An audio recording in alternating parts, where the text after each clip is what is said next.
আসসালামু আলাইকুম ওয়া রাহমাতুল্লাহি ওয়া বারাকাতুহু। সেলাই মেশিনে এই সমস্যাগুলো আমাদের প্রতিনিয়তই হয়ে থাকে।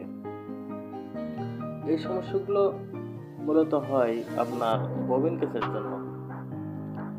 ববিন কেসের সুতাটা ইজিলি চলে আসার জন্য এই সমস্যাটা আমাদের মেশিনে হয়ে থাকে। ববিন কেসটা আমরা পাতিটা খুলে নেব। ববিন কেসের নাটটা খুলে নেওয়ার পরে দেখেন ববিন কেসের পাতিটা যে জায়গা থাকে ওখানে অনেকটা দাগ হয়ে গেছে। এই দাগগুলো আমরা ছোট একটা ফাইল দিয়ে বা সিরিজ কাগজ দিয়ে এটা আমরা ঘষে নেব।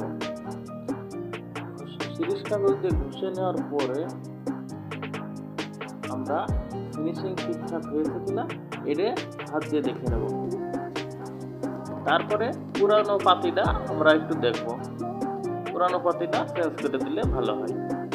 আমরা পুরানো পাতিটা নতুন একটা পাতি নিয়ে এসে চেঞ্জ করে দেব। ঠিকঠাকভাবে পরিমাণ মতো টাইট দিয়ে নেব।